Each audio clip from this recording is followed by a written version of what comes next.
Hey guys, welcome back to the video. तो guys, आज है 11 मार्च और आज मेरा हुआ आईसीएससी केमिस्ट्री का पेपर। तो चलिए गाइस, डिस्कस कर लेते हैं सारे आंसर्स और मैं बताता हूँ कैसा गया मेरा भी पेपर। और चलिए स्टार्ट करते हैं वीडियो को बिना किसी देरी के। तो गाइस यार, स्टार्ट करते हैं वीडियो से। पहला वाला क्वेश्चन देखिए, इसमें था unsaturated hydrocarbon undergo addition reaction. Second हो जाएगा आउटर मोस्ट शेल। देखिए इसमें तो सारे ऐसे ही पता चल रहे थे आंसर, क्योंकि ये ना ही देखिए, अगर ये नियॉन है और ये होता है इनर्ट गैस, ठीक है, तो इसमें तो पहली बात, पहला ये वाला गलत हो गया, अनस्टेबल होता ही नहीं है, ठीक है। और फिर ये ना ही एक्सेप्ट करता है ना ही लूज करता है इलेक्ट्रॉन, तो आंसर वैसे भी डी हो गया, ठीक है। फिर मतलब एलिमिनेट करके ऑप्शंस आ सकते थे आंसर्स। फिर देखते हैं ये वाला कॉपर जिंक टिन। ये गाइज एक बार आ भी चुका है पेपर में, तो ये थोड़ा इजी था, ठीक है। ब्रॉन्ज होगा इसका आंसर। फिर उसके बाद हो गया एल्यूमिनियम, इसलिए क्योंकि एल्यूमिनियम हाइड्रोक्साइड, इसलिए क्योंकि एल्यूमिनियम एम्फोटेरिक होता है। एम्फोटेरिक मतलब ये बेस और मतलब एसिड के साथ दोनों के साथ रिएक्ट करके सॉल्ट एंड वाटर देता है, ठीक है। आगे बढ़ते हैं गाइज, रिएक्शन विद एल्कोहल। ये वाला तो गाइज बहुत बार मैंने बताया हुआ है, मतलब पीडीएफ में भी प्रोवाइड किया था लिंक को, तो आप उसको देखिए, ईस्टरिफिकेशन हो जाएगा, ठीक है। आगे बढ़ते हैं, conversion of ethanol to ethene by addition. ये तो बहुत ईजी है, डिहाइड्रेशन, सॉरी डिहाइड्रोजिनेशन, ठीक है। इसमें इसलिए ऐसा क्योंकि इथेनॉल में से नहीं, ये वाला है, मैंने कुछ गलत मार्क कर दिया है। इथेनॉल टू इथीन मतलब ये इसका डिहाइड्रेशन होगा, ठीक है। ये अभी मैंने ये गलत मार्क कर दिया है, ठीक है, ये नहीं ये होगा, ठीक है, ये होगा आंसर, डिहाइड्रेशन होगा, ठीक है। आगे बढ़ते हैं, ऑक्सीडाइजिंग, ये तो आसान था, सल्फ्यूरिक एसिड। फिर इसमें देखिए ये और ये हो गया मेटल। मेटल की इलेक्ट्रॉन एफिनिटी कम होती है, पहले गया हटा। आर्गन एक गैस है और ये भी गैस है, मतलब ये भी थोड़ा सा मतलब नॉन मेटल है ये दोनों, ठीक है। लेकिन आर्गन होता है आपका इनर्ट गैस, तो वैसे इसकी जीरो हो गई, तो आंसर आपका ये हो गया ब्रोमीन। आगे बढ़ते हैं, NaLO2 तो डायरेक्ट क्वेश्चन था। फिर इसका आंसर हो जाएगा रिड्यूसिंग प्रॉपर्टी, और ये वाला गाइस बुक में भी दिया था, मैंने बताया भी था, ये इंपॉर्टेंट है, ठीक है। आगे बढ़ते हैं, ये H2S गैस, ये तो हम लोग बहुत बार पढ़ चुके हैं। आगे बढ़ते हैं, लाइटर देन एयर। अब इसमें जैसे अमोनिया गैस को डाउनवर्ड डिस्प्लेसमेंट ऑफ एयर से हम लोग मतलब कलेक्ट करते हैं, ठीक है। तो ऐसा क्यों? क्योंकि वो लाइटर देन एयर होता है। लाइटर देन एयर मतलब वो जो है ऊपर जाता है, अमोनिया ऊपर जाएगा और जो एयर होता है वो नीचे आ जाएगा, ठीक है, ऐसे। फिर इसमें देखिए ऑक्यूपाई 22 लीटर। अब ऐसा तभी पॉसिबल है जब ये सब्सटेंस का 1 मोल, मतलब ये सारी 1 मोल की इक्वल हो।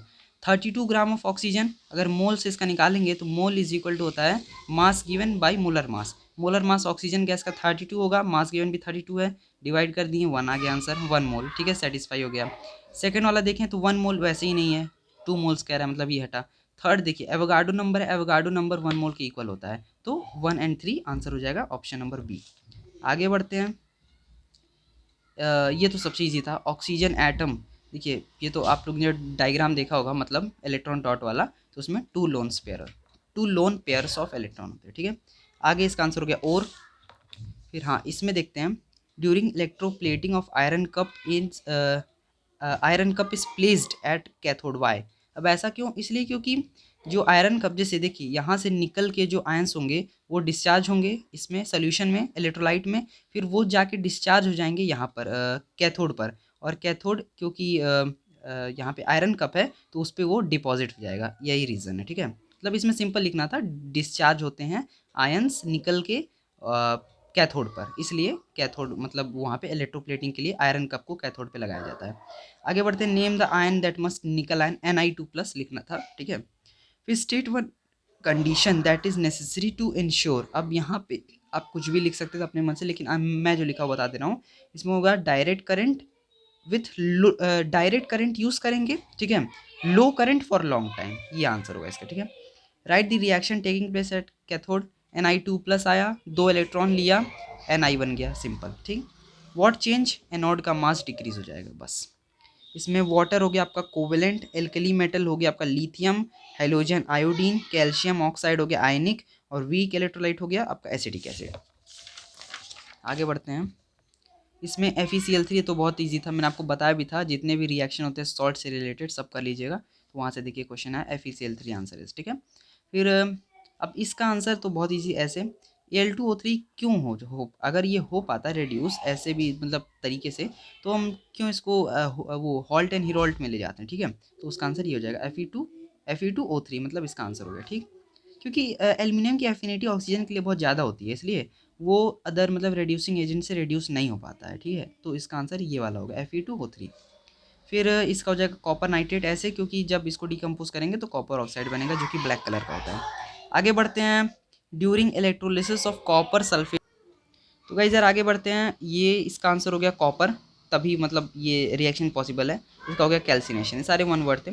अब देखिए इसमें एल्काइल हो गया पहला आंसर, दूसरा हो गया इलेक्ट्रोड, तीसरा हो गया आपका द अमाउंट ऑफ सब्सटेंस। अब ये देखिए ये आंसर होगा इसका मोल, मोल या वन मोल जो भी, ठीक है, क्योंकि ये सिंपल डेफिनेशन है मोल का।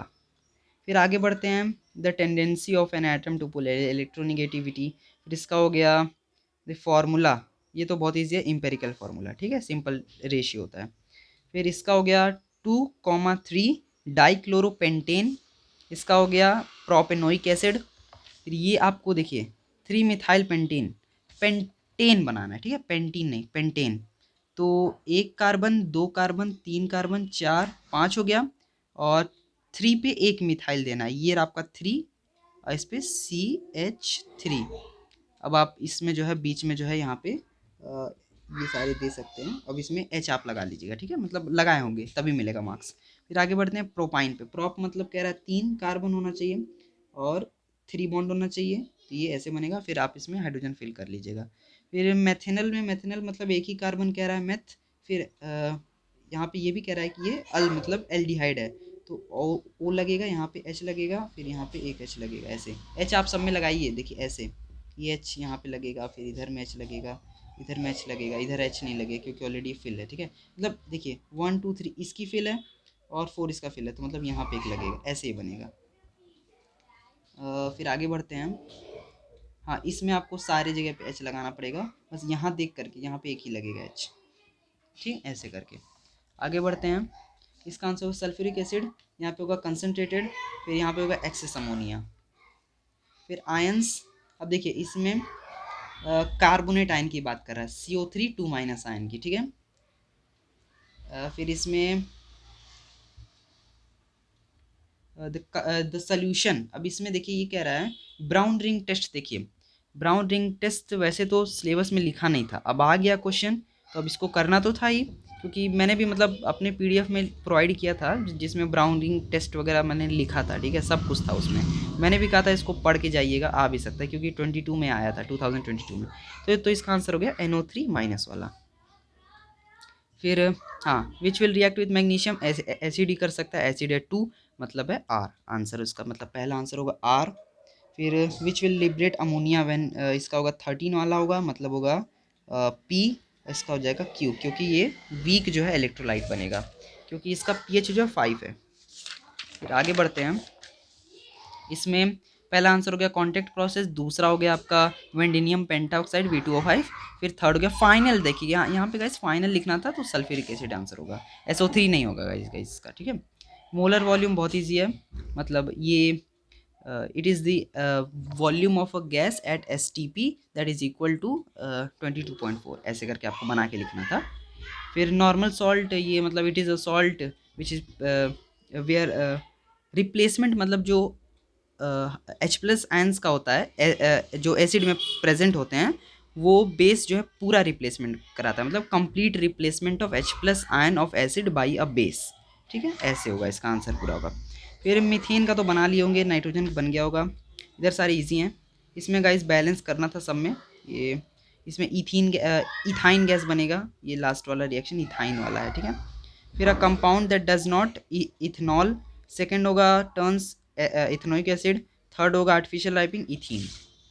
आगे बढ़ते हैं, इसमें आपका मेन मेन जो मेटल है इसमें ये बनेगा, आपको देखिए यहाँ लिखा भी हुआ है, हमको इसमें मेन मेटल बताना है।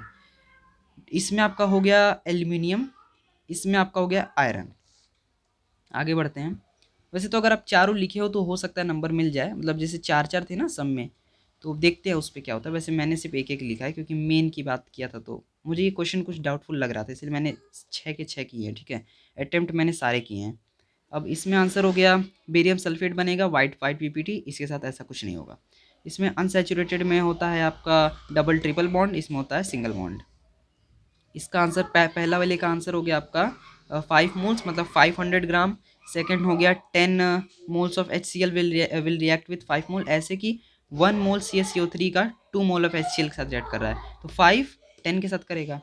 फिर वॉट वॉल्यूम, अब देखिए यहाँ पे अगर आप इसका निकालोगे 100 का मतलब 1 मोल का, तो आएगा 100/100 इज इक्वल टू आपका CO2 के वॉल्यूम बाई 22.4, तो 100 कट के 1 आ गया और ये 20 ऐसे होगा। देखिएगा इस ये 100/100 जो होगा इक्वल होगा वॉल्यूम ऑफ CO2 बाई 22.4 के, ये 1 आ गया तो वॉल्यूम आपका 22.4 आ गया। अब इसका आंसर देखते हैं, कुछ मुझे भी डाउटफुल लग रहा था लेकिन मेरे हिसाब से 22.4 ही होना चाहिए। वैसे मैंने एक्स्ट्रा किया है तो ये मतलब पूरा सेक्शन ही डाउटफुल था थोड़ा थोड़ा सा। फिर इसका आंसर होगा CO2, इसका भी CO2, इसका हो गया क्लोरीन। ये तो गाइज मैंने बताया था कि ये इंपॉर्टेंट है। फिर आगे बढ़ते हैं। डिसोसिएशन देखिए Br2 में हो रहा है और आयनाइजेशन हो रहा है HCl में, तो उसके करस्पॉन्डिंग XY आपको लिखना था। मतलब देखिए पहला वाला आंसर हो गया Y, दूसरा हो गया X। फिर इनर्ट गैसेस क्योंकि स्टेबल होते हैं, पूरा इलेक्ट्रॉनिक कॉन्फ़िगरेशन फिल होता है, ऑक्टेट फुल होता है, ऐसे करके लिखना था। कोवलेंट बॉन्ड क्योंकि इसमें जो कंपैरेटिवली वीक बॉन्ड होता है वो फोर्स ऑफ अट्रैक्शन कम होता है, इसलिए ऐसा होता है। फिर पहले हो गया आपका, ये तो आप लोगों ने कर लिया होगा, सब इजी है, ठीक है, ये नहीं बता रहा हूँ। इसका बता देता हूँ, जैसे इसका पहला वाला आंसर हो गया एन एलिमेंट हाइड्रोजन सल्फर, फिर लास्ट वाला होगा आपका क्लोरीन। आगे बढ़ते हैं। रेडिश ब्राउन PPT एक ही कर सकता है, Fe3, हाँ Fe3+ आयन पहला आंसर कैटायन वाला, और एनायन हो गया Cl-। इसका हो गया नॉन पोलर, फिर हो गया ऑक्सीजन, ऑक्सीजन है ना, हाँ ऑक्सीजन, ठीक है। फिर इसमें आपका, इसमें मैं गाइज कुछ अभी कहूँगा नहीं, ठीक है, ये कुछ मुझे डाउटफुल लग रहा है। आगे बढ़ते हैं। वैसे मेरे हिसाब से तो 120 आना चाहिए था, 120 नाइट्रोजन और कुछ 120 ही आपका ऑक्सीजन बचेगा, क्योंकि 300 ऑक्सीजन है और 180 ही यूज़ हो पाएगा, तो आई थिंक 120 जो बचना चाहिए। अब इस ये मुझे एकदम कंफर्म नहीं, मैं इसका आंसर नहीं बता रहा हूँ, पूरा अच्छे से नहीं बताऊँगा, ठीक है, मतलब जो मैंने लिखा है वो मैंने आपको बता दिया है। आगे बढ़ते हैं। AB इसका आंसर होगा, दूसरा हो जाएगा आपका DC4। ये आपका अगर देखो अच्छे से, अगर देखो तो ये CCl4 बन रहा है, ठीक है, तो ऐसे आंसर होगा, इसका आंसर हो गया आपका D। आगे बढ़ते हैं। और ये पहला हो गया हेमाटाइट, दूसरा हो गया आपका CH, फिर ये तो आप लोग कर लिया होगा, ये भी कर लिया होगा, ईजी है। हाँ Zn देखिए कार्बोनेट सारे इंसॉल्युबल होते हैं मतलब प्रेसिपिटेशन, KOH है मतलब एल्कली है मतलब न्यूट्रलाइजेशन। अब यहाँ पे टाइट्रेशन होता है तो हम टाइट्रेशन करते हैं, ठीक है। ZnCl सिंपल डिस्प्लेस, मतलब यहाँ डिस्प्लेसमेंट दिया हुआ है तो वही लिखिए। आगे बढ़ते हैं। ये वाला गाइस देखते हैं, वीडियो काफ़ी लंबी हो रही है, इसमें देखते हैं। ये बैलेंस आप लोगों ने कर लिया होगा। फिर ये आपका हो गया, देखिए HCl होती है भारी एयर से, मतलब HCl आएगी नीचे तो अपवर्ड डिस्प्लेसमेंट ऑफ एयर। फिर लास्ट वाला हो गया नॉन वोलेटाइल नेचर। तो गाइज ऐसे मैं पूरा पेपर किया हूँ, ठीक है, सारे क्वेश्चन मैंने किए, मतलब 6 उसमें मैंने पूरा अटैम्प्ट किया, 6 के 6। अब देखते हैं कितना आता है। वैसे तो मेरे सारे क्वेश्चन सही हैं, अगर वो देखिए अगर मोल कॉन्सेप्ट के वो दोनों न्यूमेरिकल मेरे गलत भी हो जाते हैं तब भी मेरे पास 4 मतलब एक्सट्रैक्ट बचेंगे जिसमें मेरे 10 आएंगे, ठीक है। अब देखते हैं कितना आता है। चलिए गाइज मिलते हैं नेक्स्ट वीडियो में।